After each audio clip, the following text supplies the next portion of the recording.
It's the spoopy season, and we here at TCP can't think of a better series to cover around this time than the Resident Evil games. Well, there's about 3 or 4 more choices, but RE is unquestionably the most optimal choice for maximum old school gaming spook. Is that racist? Since its release way back in 1996, Resident Evil has been a juggernaut in the gaming space, which kinda allowed it to retroactively lay claim to kickstarting the whole survival horror genre. Whether said claim is actually true or not can obviously be debated, although it's very clearly not true, with earlier games such as 1992's Alone in the Dark, and going even further back, 1989's Sweet Home, also developed by Capcom, considered its predecessor. But the term survival horror wasn't coined until it was used for the marketing for Resident Evil. Like most people in our age range with the original PlayStation, we were kids when the first game in the series came out, watching our 2 older brothers make their way through the game for the first time.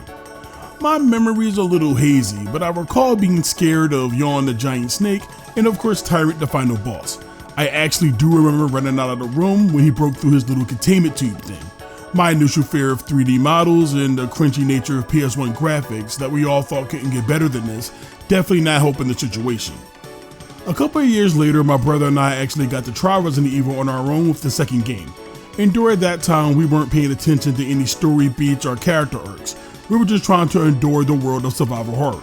Of course, as we grew with age, a combination of our multiple playthroughs and playing other horror games ultimately desensitized us to the scares and opened up the larger narrative of outbreaks, evil corporations, and the herb-chewing group of heroes that survived and wanted to expose the truth by blowing up every underground lab and rocket launching one experimental super weapon at a time. And we loved it. Although we still had a lot of love for the series, it immediately started to lose the plot with the 4th mainline game, and completely jumped the shark by the time the 6th one rolled by. They're good games, yes, admittedly even 6, but the story we grew to love turned into such a mess.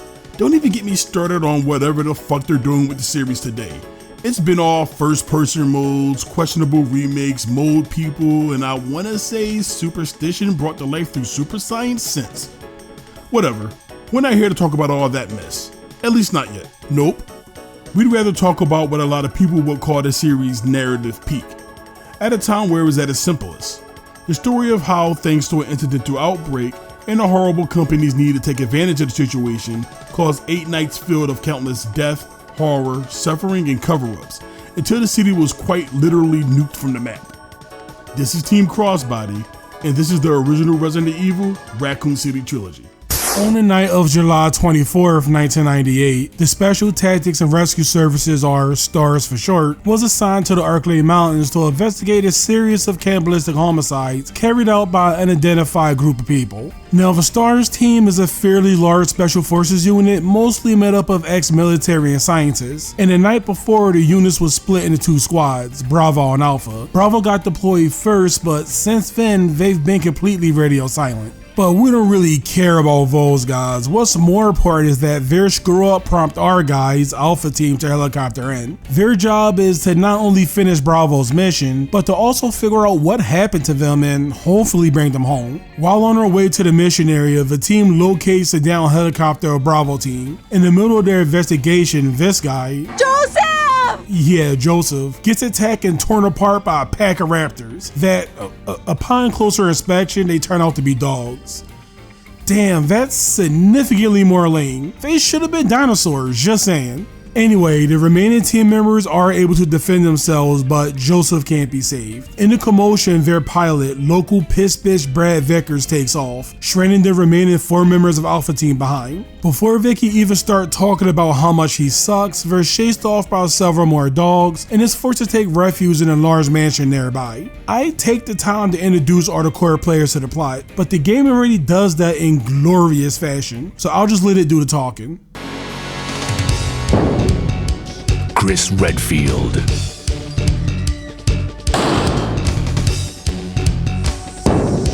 Jill Valentine, Barry Burton,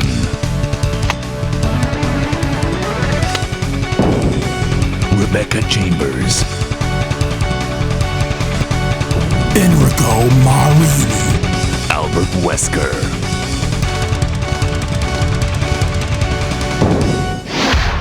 Resident Evil.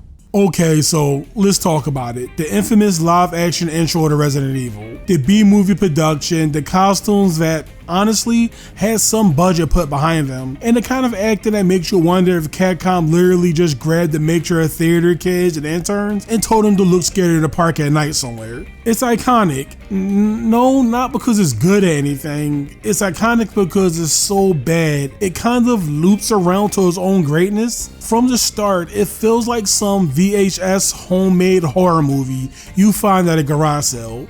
Cheesy narration, awkward freeze-frame character intros, and a fog machine working overtime. And Joseph barely gets his name out before he's killed. It's laughable, but it's also perfect in a couple of areas like, yeah, it's corny, but it's also eerie and surreal in a way that works to his favor. And honestly, this intro is this serious in a nutshell. And to be fair, mostly growing up with Adult Swim kind of killed my ability to dislike something like this. It's the kind of cringe that sticks with you, not because it's polished, because it's memorable. I think a lot of this works. If anything, I think it should have stayed the tone of Resident Evil as a whole, a mixture of B-movie schlock and genuine atmosphere. Because let's be real, there's a couple of tiny scenes here that was essentially horror farming long before that was a thing. Instead, the series eventually took itself way too seriously, piling on conspiracies, bioweapon drama until it started to buckle under the weight of its own lore. To be fair again, the cheesy attitude is still sprinkled here and there with the newer stuff, but that intro,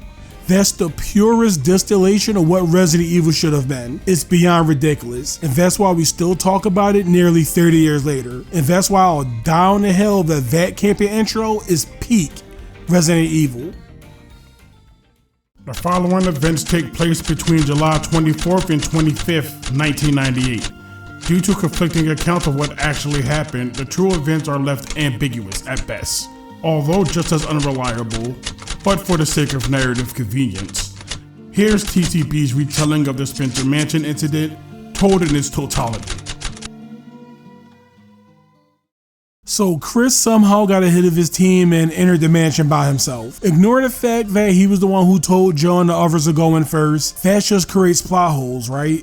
We don't want that. Once inside, Chris immediately starts touching everything, picking up wall-mounted shields and keys, throwing statues in the dining rooms because he saw one was holding the gem. Well, it was only a matter of time before you start noticing these things are all connected. Certain doors in his mansion take specifically designed keys, gems fit into random tiger buses that reveal conveniently placed metal crests, real haunted mansion type stuff. While exploring, Chris eventually discovers he isn't alone. He runs into a woman named Rebecca Chambers who immediately sprays him with something. What even is that stuff? It can't be pepper spray because Chris just tanks it and moves on. It must have been first aid spray or something. Anyway, after apologizing, we found out Rebecca is the newest recruit on S.T.A.R.S team, having joined Bravo team just last month. Bravo's forced landing, and I'm assuming a few dog attacks, was apparently enough to make her panic and run straight into the mansion by herself without knowing what happened to her teammates. She's a little ashamed of that fact, but Chris tells her there was nothing she could have done. Damn right, he ran right into the mansion without his team too.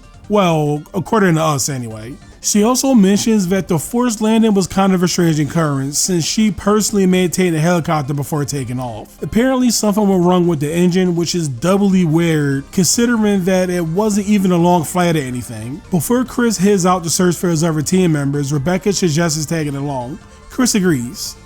Chris, you weren't that far along from your team when you entered the mansion, right? Yeah, why? Okay, I'm not calling you stupid or anything, but couldn't you just have waited for them in the main hall? Well, yeah, we're totally gonna do that now. Chris and Rebecca return to the lobby and there's no one to be found. Well, let's try the front door. They could still be out there. The hell? What was that, an animatronic? Chris manages to make his way over to the mansion's bar. Damn, this place got a built-in bar too? Very nice. After finding a sheet of music, Chris for some reason felt possessed to start messing with the piano despite not being able to read music or play it very well. I don't think this was a good judgment call, given that you're missing your entire team and the mansion is swarming with enemies of an undead nature, but what do I know? I'm not former military. Luckily, the noises only attract Rebecca. It's me, Chris. Is that you, Rebecca? Rebecca recognizes the sheet music as the Moon Knight Sonata and begins to play. She's better than Chris at any rate. Rebecca is fucking awesome. Pete Chambers. She's clearly rusty and offers to stay behind to polish out, and Chris leaves her to it. You ever think about how completely overpowered the dogs would be without the ability to stun lock them with the handgun?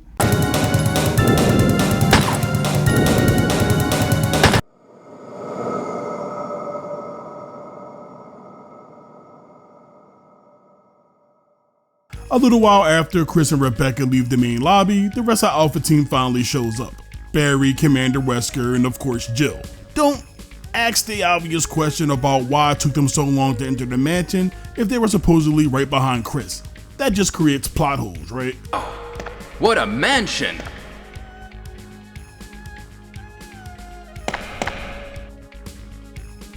Captain Wesker, where's Chris? Stop it! Don't open that door! But Chris is... What is it? What is it? Dude, you're a cop. Anyway, Wesker sends Jill to check out a gunshot they heard, and Barry tags along for backup. In the dining room, they stumble upon a pool of blood. What? What is this? What is it? What is it? Dude, you served in the military. Barry stays behind to study the blood because he needs more confirmation that it is indeed a pool of blood. And Jill goes to find some more clues. She doesn't need to search very long to find a pretty big one as she encounters a zombie for the first time in this legendary cutscene.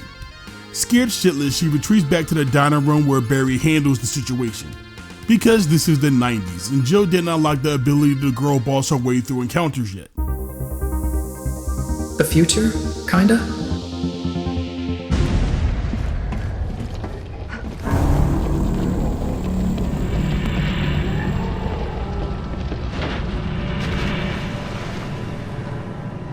Bitch can't even swim.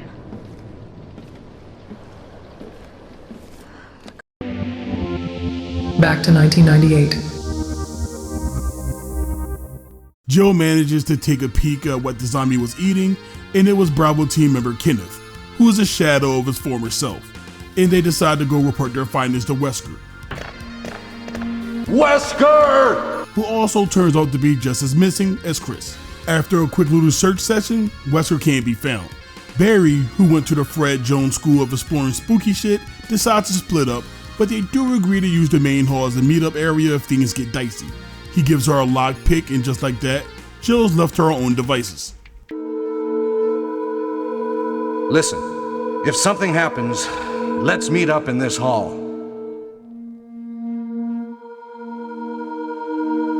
This time I'll be there.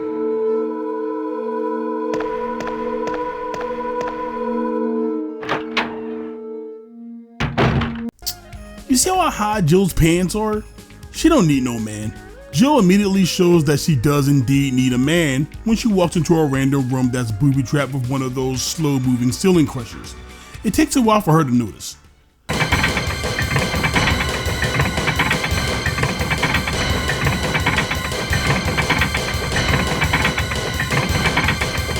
Hey, what's going on? Luckily, Barry is there to keep the door open, but not before an awkward amount of small talk for the amount of danger she's actually in. Oh, Barry! Damn, that's 2 saves in like 30 minutes. One more like that and Barry could probably get a bite of Jill's sandwich if he wanted. After a little more exploring, Jill and Barry meet up on the second floor of the main hall. They have this strange conversation. It feels canonical, like this is the first time they met back up after splitting up initially. So maybe the whole ceiling thing is after this. Barry then calls one of the only true zombie-free areas in the game dangerous and wants to secure an escape route. But before Jill can leave, Barry finds a really powerful weapon and decides to give it to Jill because I have this. I knew the game just started, but you could probably get a bite of my sandwich too at this point. Wait, the powerful weapon is just some acid bazooka rounds? Gee, thanks a lot. Kitchen's closed, Barry. A little ways ahead, Jill makes her way to the terrace and we find Forrest, pecked to death by crows. Bravo team sucks. Ooh, a bazooka.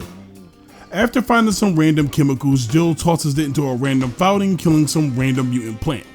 After that, Jill finds Richard and sweet baby Jesus on a lifeboat. What happened to him? Oh, Jill, this house is dangerous. There are terrible demons. Demons, huh? I guess there was that random plant. What kind of demon attacked you? It was a huge snake. Oh, giant snake? Well, that's different. All exaggeration aside, with Richard fading fast, Jill now has to find antivenom in order to save his life. And maybe, just maybe, if there's time, stop by the kitchen for some nutmeg to make some Malcolm X tea. Jill manages to find the serum somehow and arrives back to Richard to administer the shot. But it turns out she was too late and Richard succumbs to the venom, but not before him handing her his radio. Huh, should've never stopped for that tea. Wait, what fucked him up so bad? It was a huge snake. Yeah, I'm not messing with that. This is a pretty big mansion. I'm sure there's a ton of other things to do outside of picking fights with giant snakes. After a while, Chris returns to Rebecca, who manages to relearn that song that opens a secret door. They had no idea that door was gonna open. Why were they fucking around with that piano anyway? Moving on, shit, I guess we found Richard. Bravo team sucks. Oh, a huge snake. If the snake was that big, how did Richard survive long enough to leave the room and not die instantly? Chris defeats the snake by dancing around the box and fighting to fix camera angles. I don't know, man. Richard might have been a bit of a pussy. That thing wasn't all that tough. Oh, turns out Chris took a hit and was affected by some of the venom, which leaves Rebecca with the task of backtracking through the mansion to pick up some anti-venom. She manages to survive, making her way to the other side of the mansion with only a shitty handgun with 15 bullets. After giving it to Chris, she pieces out. With Jill, she finds herself exploring the garden area, which after taking a lift down leads her to the guardhouse. The hell's a guardhouse? I'm not rich, okay? Well, whatever it is, there's a literal crap ton of keys to collect. And underneath the guardhouse is an underground lab, or is it a sewer? Well, whatever it is, they're keeping a whole family of sharks down here. And I would say it was intimidating or something, but just drain the water. The fish. Jill soldiers on until she comes face to face with the dreaded Plant 42. And I would say that this was intimidating, but it's a flower. So Plant 42 gets his stem kicked until it shrinks and seemingly dies. But it turns out to be a clever plan and springs back to life and grabs Jill. Before she can renege on her "it's a flower" comment, Barry just strolls in with a casual fucking flamethrower and starts going to work, saving Jill once again.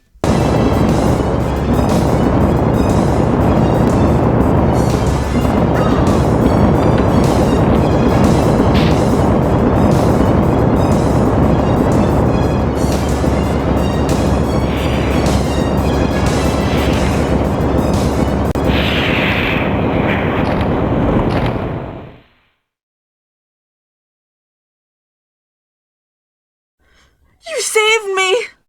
Yeah. Oh man, Barry, the kitchen's back open. Barry suggests Jill returns to the other mansion to find more clues. On her way back, she meets up with Wesker. Wesker! Jill, so you're safe. That's what I was going to say. Where on earth have you been? What was that? Where on earth have you been? What? Where on earth have you been? One more time. Where on earth have you been? Was this a line flub or was she trying to put on an accent?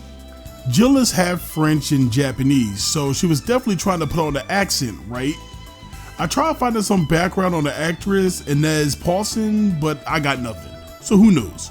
Anyway, Wesker just tells Jill the same thing. Go back to the mansion to find some clues, and she goes on her merry way. Hitting back to the mansion, she now has to deal with these super annoying enemies called hunters. They're fast, do a crap ton of damage, and has this leaping move that I'm convinced has invincibility frames, but I'm not entirely sure because while the shooting is always handled by auto-aim, the first Resident Evil is still pretty dodgy when it comes to accuracy. The best part is that they replace all the basic zombies in the Spencer mansion, which is super fun by the way. So Jill has to deal with these assholes until Yawn, the huge snake that Chris messed up a while ago, slithers back for the rubber match. Well, it's not really a rubber match, he never fought Jill. Whatever, it's all fun for trying to combine these two stories. Anyway, Yawn's a major non-issue, because Jill has enough firepower to take down a small remote village single-handedly at this point. After dealing with him, Barry once again just casually walks in, breathing all that newly melted snake vapor to see what Jill found, which is a hole. And don't get me wrong, it's a really nice hole and all, but why is your first instinct to jump down there? There's no way that random hole made by a thrashy snake could possibly lead to progression. Luckily, Barry has a rope for the specific situation, and Joe jumps down to check it out. But the rope falls and Joe has to wait until he runs and find another one. Hey, what's going on? Now I've done it. Sorry, Jill. Wait. I'll go and get another rope. Barry? Barry?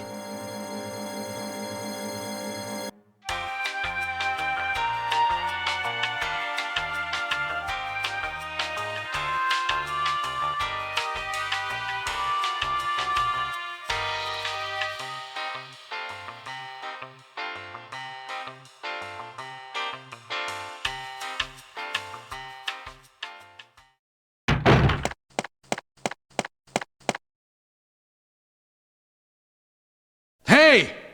Are you there, Jill? Grab the rope!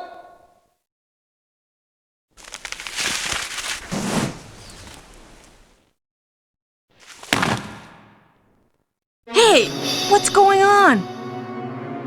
Now I've done it. What are you, hourly? Sorry, Jill. Wait. I'll go and get another rope. Where are you getting all the goddamn rope?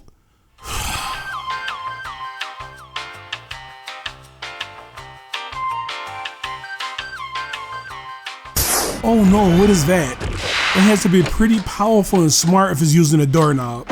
Here it comes! Oh, it's just a zombie. That was a lot of build up for nothing. Chris finds his way underground. Where underground? I don't know. What's more important is that he explores the area well enough to find his way back up to the normal mansion, and then travel all the way across the garden only to take a ladder to a completely different underground area. But something actually happens here, as we finally find S.T.A.R.S' bravest, smartest, and strongest member.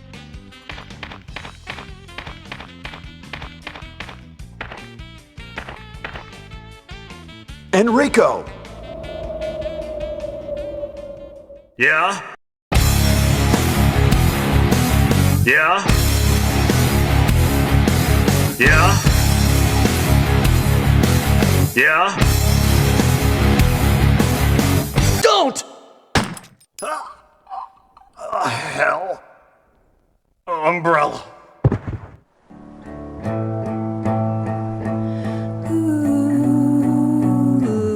Enrico! Yeah?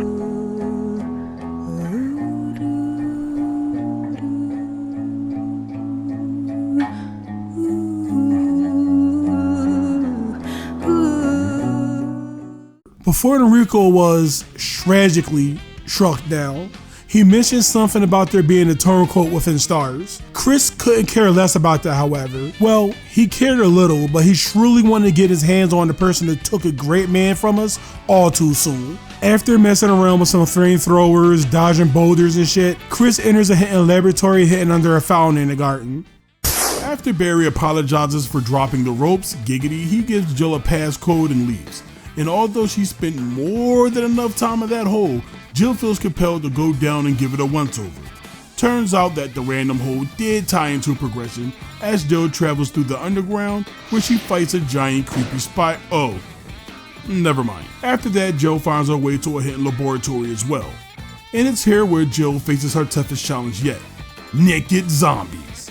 Push some stairs there, enter some passcodes here, and Jill finds herself deeper within the lab, where she meets back up with Barry, and they take the elevator up and find Wesker. Oh, hey, Matt.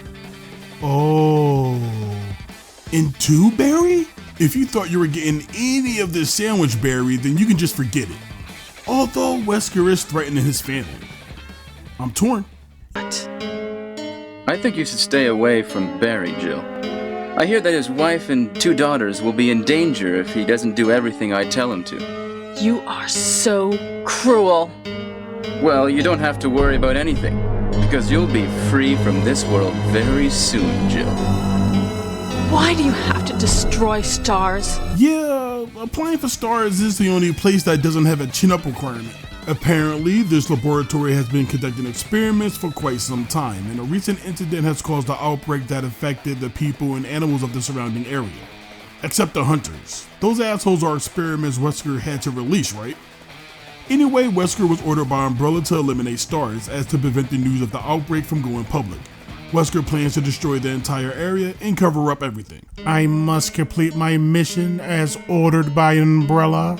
Why are you suddenly British? Don't you find it strange that this is the only game that I'm not? Wesker, you're a digital dummy. What? Barry, did you hear this? That's it. I was going to make you Jill, queen of the biohazard, but you just sashed your way into a holding cell, little lady. Sometime later, Chris enters the detention area where Jill is being held. She warns him that Wesker is a turncoat. Unfortunately, he can't free her right now because the door is electronically shut, so he promises he'll return for her. While waiting for the elevator, Rebecca meets back up with Chris and they take the lift together. We run into Wesker and he instantly tried to flip Chris to his side, but he refuses because Chris is a tough guy. But most importantly, it's revealed that Wesker was the one who shot Enrico back in the caves, probably because of his incriminating evidence against Umbrella. Now, Chris, the two of you are going to follow me. I want to show you something. You're not my supervisor! Rebecca! Of course not. Enrico told you to say that after the gym incident, didn't he? If it's any consolation, she truly was peak Chambers. Now walk, Chris. Wesker and Chris goes into the lab and he reveals his prize experiment, the Tyrant. Chris, being a tough guy, is thoroughly not impressed. Chris? Stop it. Wesker, you're pitiful. Damn, like, dude, he's no selling the fuck out of this reveal. After laughing the Tyrant off, Wesker really wants to prove how sick and badass it is by activating it. And once it's freed, he instantly turns his attention to Wesker and kills him. You can't kill me! Great!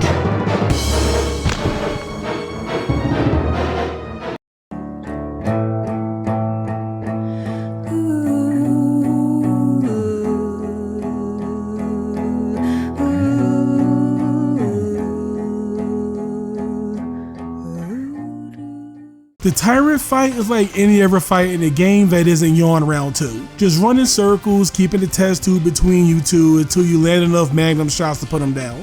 Well, that was anticlimactic.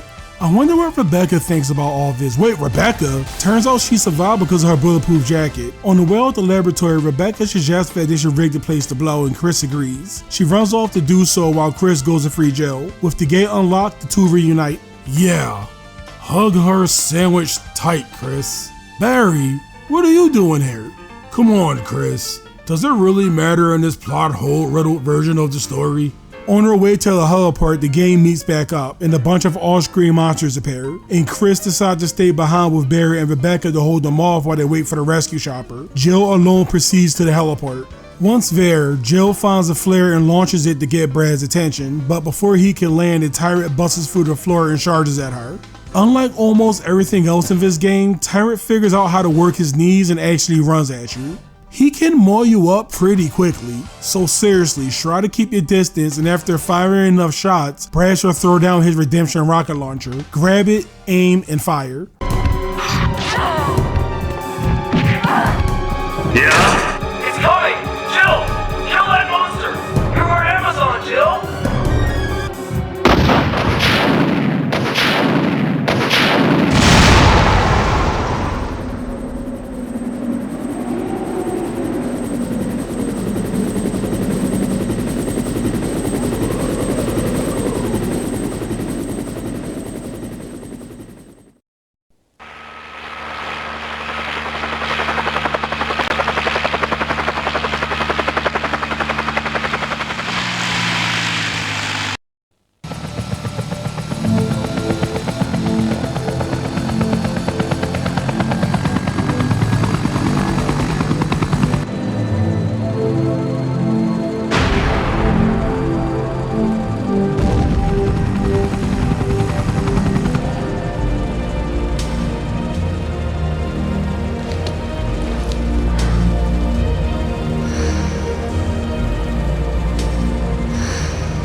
So that was our slapdash version of the combined events of Resident Evil.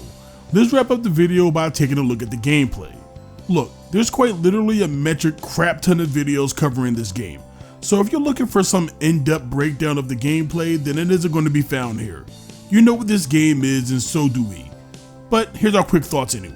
Being a survival horror, a lot of the game revolves around exploring spooky areas, searching for keys, emblems, and other random junk, and honestly, the original Resident Evil does a pretty solid job of that. Of course, I can't be too harsh because this is the first game in the series, but exploration is still handled relatively well.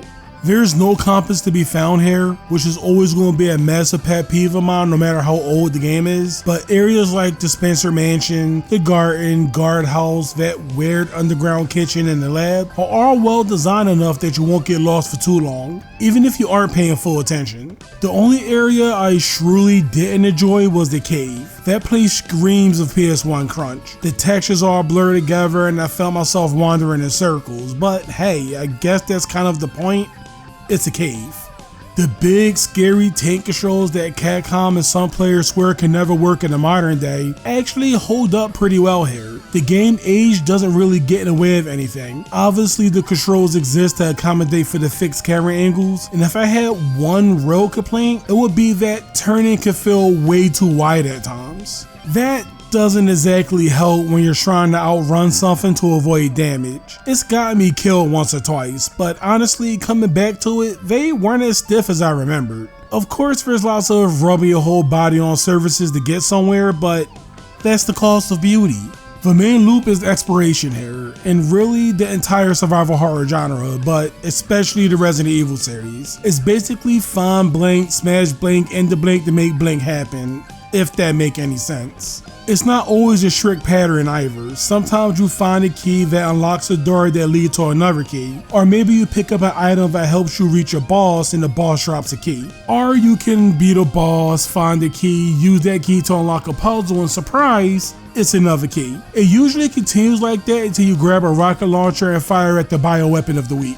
And speaking of puzzles, there aren't a lot of them in the original Resident Evil, at least not in the traditional sense. I guess it depends on what you consider a puzzle, and that probably might vary from person to person. Some might think that whole find a key to unlock a door and get another key loop is a puzzle. Others, like me, think of puzzles as a specific isolated challenge, and on that front, Resident Evil doesn't have a ton. Most of them involve you pushing something, a box here, a statue there, those portable stairs that get their 15 minutes of fame twice. There's a few that ask you to put things in certain orders or to do some light math, but nothing too complex. It's very classic Tomb Raider in that way when it's all said and done. Combat is probably the second most important element of the game, because let's be real, without it there wouldn't be much survival in this survival horror. There really isn't a lot that goes into it either. The core is massively simple, just point, shoot, and let the auto aim handle the rest. The enemies you'll be fighting are pretty ho-hum too. Early on you'll be pumping bullets into the usual zombies and dogs, and by the time you revisit the Spencer Mansion, they'll be replaced by the much stronger hunters for the rest of the game until you reach the final lab. There are a couple of special enemy types thrown in, but they don't get much screen time and are usually easy to avoid. Crows can be cheesed by accidentally re-entering a room to reset them, spiders outside of the boss battle can be sprinted past, and right near the end these guys called Chimera shows up, and they're annoying as hell, but then again you can just run past them and pray you don't take too much damage. I wish the game tried to make enemies a little more aggressive to force you to consider combat, but I get it, that's not the point. The main challenge of combat comes from deciding whether you should even engage in it at all. Ammo and resources are scarce, and you're never given enough tools to just completely clear an area of enemies. Since most of them take several shots to go down outside of using power weapons, you really have to think about what's worth using your limited ammo on. It's a balancing act. Maybe it's best to use your weapons to clear out a hallway that you travel through often, just to make it safer. But if you go that route, you'll end up being more vulnerable in other areas since you'll probably have to sprint past enemies and risk slipping up and taking damage. The only time the game absolutely forces you to fight is during the boss battles, and since they don't come with that interesting risk versus reward mindset, I can wholeheartedly say that they're some of the worst parts of the game. There's just nothing really special about them. Sure, they can take more punishment than a regular enemy, but it's not like they're bullet sponges or anything.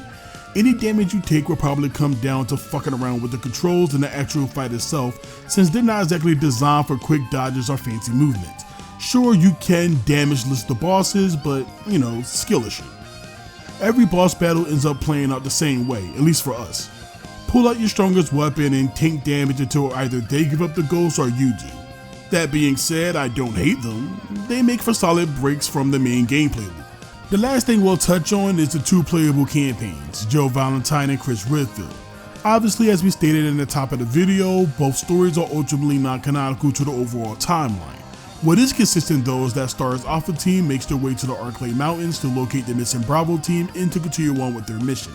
They're ambushed, forced into a mansion by dogs, and from there, Jill, Chris, Rebecca, Barry, and Brad make it out. Those are the only real agreed upon 100% true events. Everything else is basically a hodgepodge of both Jill and Chris's individual scenarios, stitched together to make one semi-coherent story. A semi-coherent story we foolishly tried to fit together. Most people see these two campaigns as easy and hard mode, but I never really thought of it that way. Jill comes with a bigger inventory, a wider array of weaponry, and a simpler way to get around thanks to the lockpick. But she also takes more damage, leaving less room for mistakes. Chris, on the other hand, can take more hits and moves generally faster than Jill, making him a bit more forgiving to play as. However, he carries fewer items, navigation a bit more complicated with the small keys, and he takes a little more effort to obtain his stronger weapons. That means you'll be dealing with enemies using weaker firepower, which really enforces the fight or flight mindset even more. The two of them aren't so much easy or hard, they're just two different ways to experience the same 32-bit nightmare. All joking aside, I am completely shocked by how well the original Resident Evil holds up. I suppose it kinda has to, since the genre, while gotten more advanced over the years, really doesn't stray too far from this core formula. I am not gonna sit here and say that the game offers the same scares it did when we were kids. Obviously that's impossible, but what has stood the test of time is the atmosphere. It amazes me how it still managed to maintain this faint feeling of dread throughout, and that's really a testament to how effective this title was when it first released all those years ago. Even with the silly voice acting that honestly isn't that bad in certain spots. Resident Evil on PlayStation is always going to be an absolute gem, one that I'll always recommend. But of course, this is only the first part of the trilogy, so join us next time when we watch the virus spill over an entire city in Resident Evil 2. We'll see you next time.